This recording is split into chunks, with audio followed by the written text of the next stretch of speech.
Last 2 years have been really good, really successful, and it's been an incredible journey to get there. Fourth evolution of the RB5 this year, so obviously pressure to try and stay there if we possibly can. Difficult task. We've lost the exhaust technology with the restriction exhaust outlet position that we were able to develop and perhaps be ahead of the pack on over the last couple of years. And that's led to a big rethink over the winter. Whether that will affect us more than other people is difficult to know, of course. We designed the RB7, last year's car, around that exhaust position, and we're probably the only people to do so. So it may be that we've lost more than other people through that. Only time will tell. It'd be good to get out some testing, see where we get to.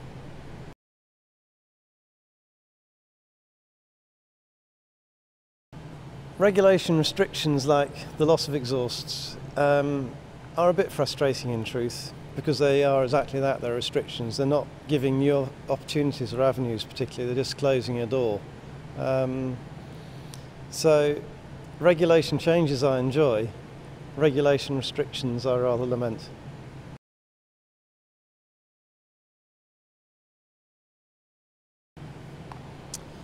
RB7, as I said, was designed around the exhaust.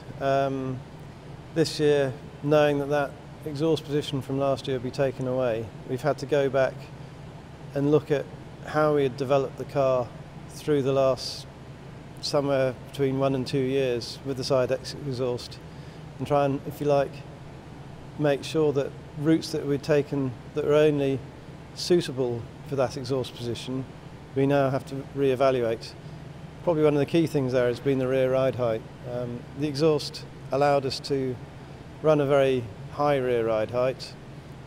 It's much more difficult without that to sustain a high rear ride height, so we have to go back down and have to redevelop the car around that lower height.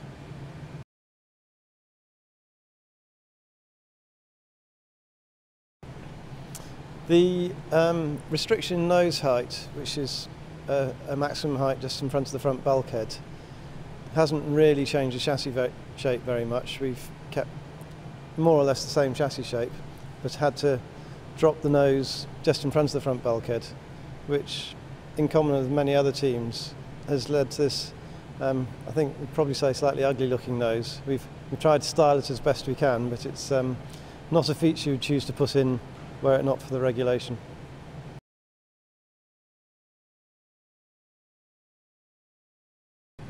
I would say RB8 is the fourth generation of what started as a 2009 car, the RB5.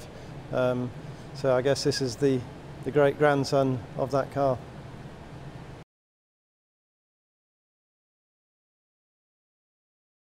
I've been lucky enough through my career to have had a good amount of success. Enough people often ask, am I going to retire soon or whatever?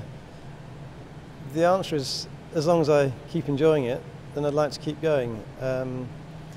What really fascinates me about it is the technical challenge, the fact that we've moved at a very high, fast pace.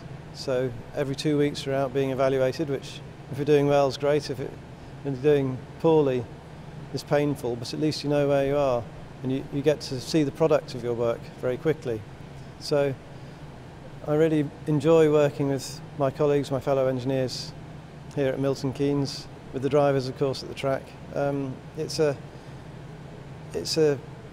job that has many facets and many varieties, but you always get that immediate feedback, and that's what really motivates me about the job.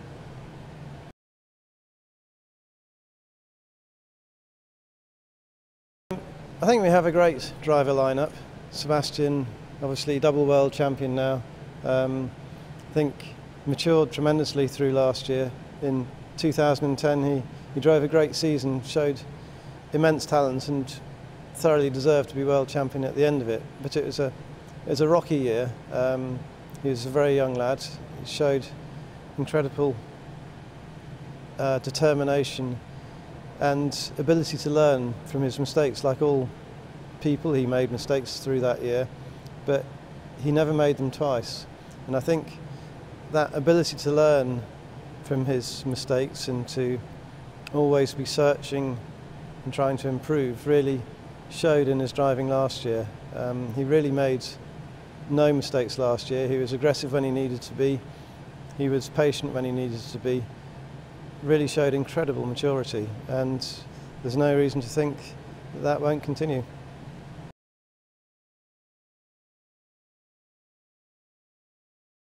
Mark had a rocky ride last year. Through 2010 he had a very good season. He was unlucky in many ways not to be world champion at the end of that year.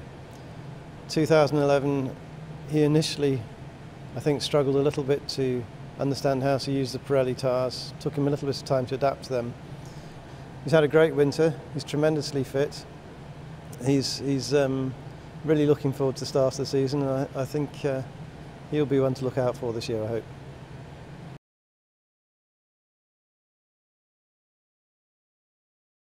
Team's still a relatively young team.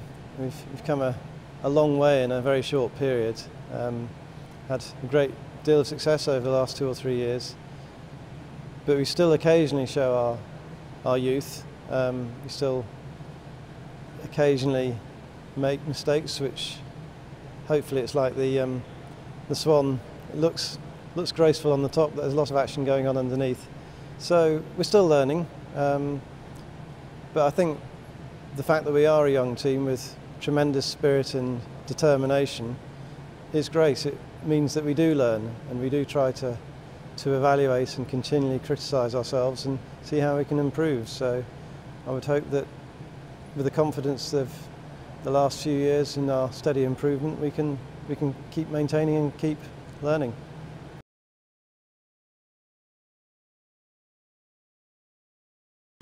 People often ask just before the new car runs, what's the expectation for this year? And my answer is always, I have absolutely no idea. We know what we've done through the winter. We know how we've developed the car, but we have absolutely no idea what everybody else has done. Just with the regulation changes and restrictions, then it's quite a different game to the end of last year. So have we made as much improvement as others? More, less? Impossible to know. So it's always with trepidation that we start pre-season testing.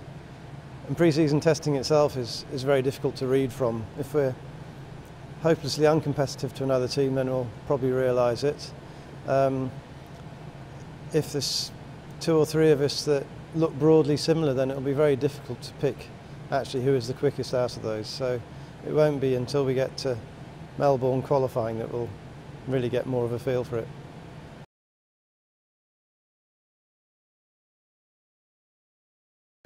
To be recognised by the Queen with an OBE is very flattering.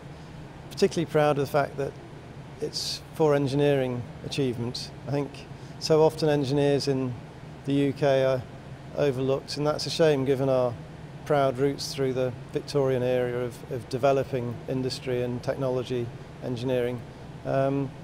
So real pride actually that I've been awarded that, and a tremendous thank you to everybody who feels that's been appropriate. I've had an enormously enjoyable career, and to be recognised that, and to be recognised as an engineer gives a very good feeling.